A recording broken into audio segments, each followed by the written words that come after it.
What's up, everybody? Welcome to stage 20 of the Tour de Beer. A different beer every day of the Tour de France.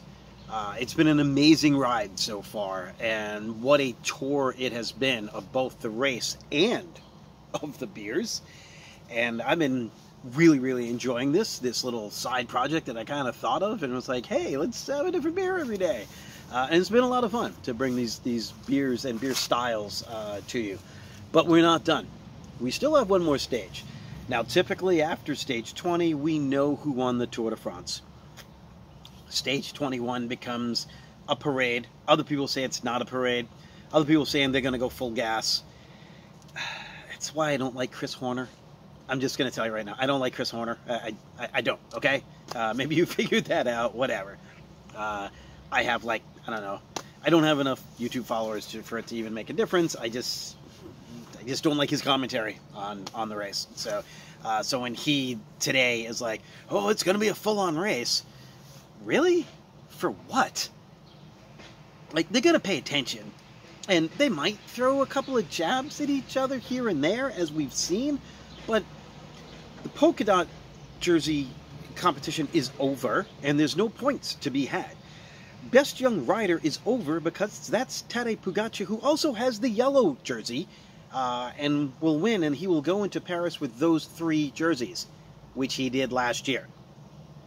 What are they racing for? People might jockey for position. People are going to try and get up front because it's maybe their last opportunity to do so, and everybody wants to try and get in the mix before Mark Cavendish does. So there is a race, but it's not for the Maillot Jaune. I mean, come on, let's be real here. That said, there is going to be some very interesting racing tomorrow to see if Mark Cavendish can break the record of Eddie Merckx, and I'm super interested to see if that's going to be able to happen or not.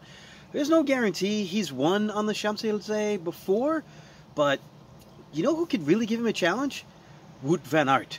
You know why? Because he's Wout van Aert. You want to also know why? Because he won today's stage. As I mentioned before, you could give the guy a tricycle and he'll win a BMX race.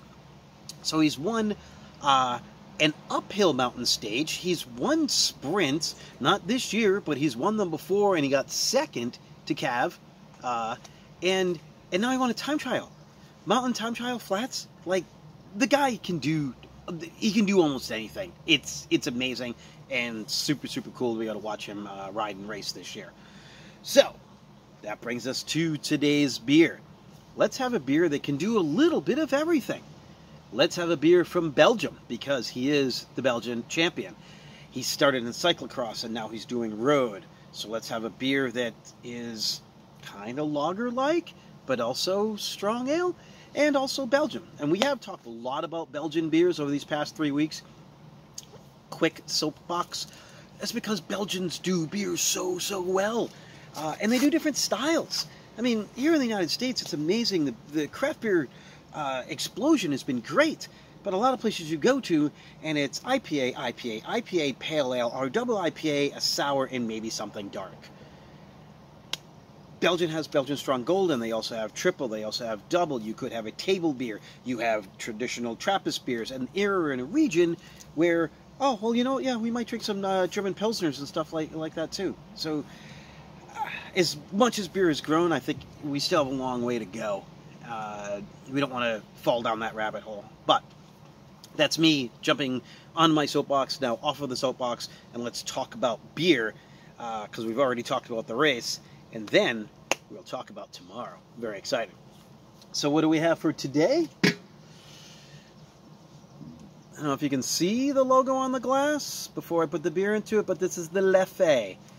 And Leffe Blonde is one of my favorite beers. Where's my bottle opener? Here we go. The Leffe Blonde. This is such a wonderful beer. It is so tasty. It's so refreshing. Coming in at 6.6% alcohol, and it doesn't taste that big at all. It's just super easy drinking.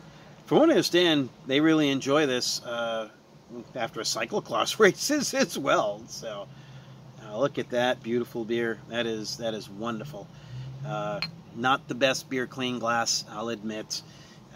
Because normally this glass here is normally sitting on my shelf as just like a display of my Belgian glassware.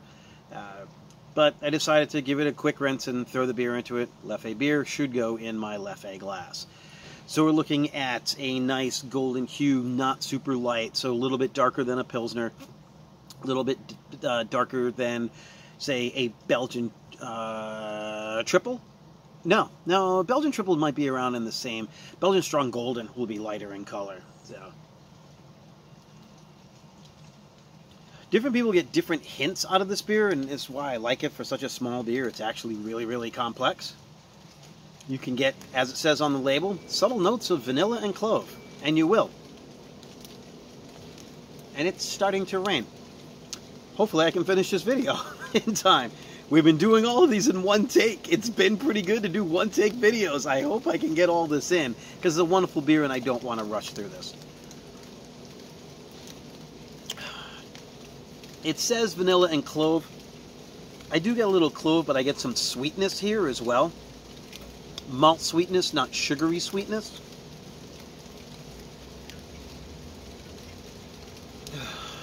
Spiciness. I would go with white pepper, green pepper type spiciness going on here.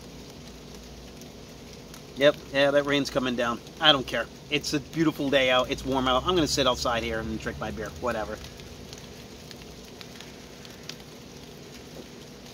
So Leffe is a blonde, so referring to the color. Sometimes you might see Trappist beers called blondes as well. That's different. Those are usually lower alcohol table beers. This is going to be bigger. Before you get to your Belgian double, Belgian triple, Belgian quad. This is on the lower side of that, just your regular blonde ale. Although it is 6.5, a lot of them in that range of 6 to 6.5%. This one's 6.6. Flavor. I get a little bubble gum in here. Bubblegum, marmalade, that sweet, dank orange flavor, malt sweetness.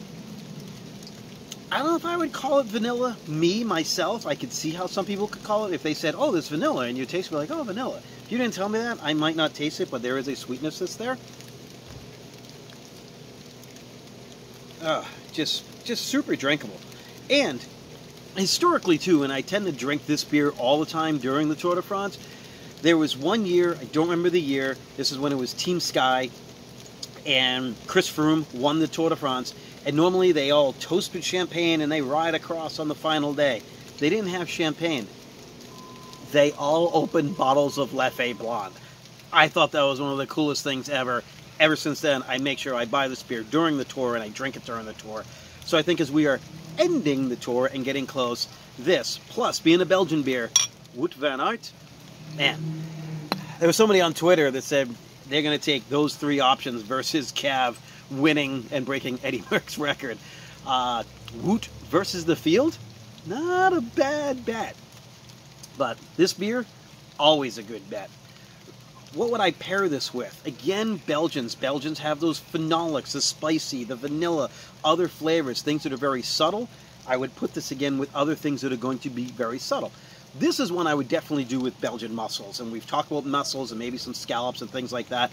This, Belgian mussels, for sure, because it's light enough in the flavor. It doesn't have a high acidity, but it does have a high enough carbonation that's going to be able to get through the lemon and the garlic and the things you normally put with shellfish and seafood. Yeah.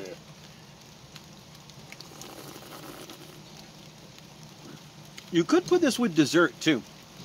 I might even have this with a little strawberry cheesecake. Some fattiness of the cheesecake and the strawberry and the fruit.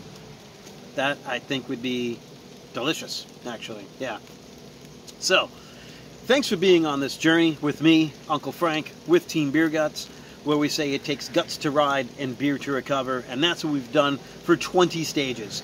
We still got one more. Now, tomorrow's video will be slightly different. I usually talk about the beer and the stage after the race. Tomorrow is going to be before, or maybe even during the race. There's a reason for that, and hopefully you will check in. If you've been digging this, I'd really appreciate it if you do all those things, like, subscribe, share, hit that bell notification so that you know when a new video is coming out. Leave a comment, and we will get back to you on the next one. Until then, as always, be good to yourself, be good to each other, and drink good beer. Cheers!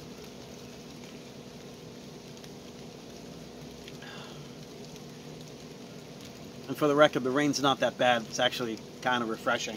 I'm going to sit here. I need to turn the recording off so it doesn't get wet, but it's not so bad. So, yeah, one-time videos. Woohoo! We're almost there. One more stage to go. Cheers.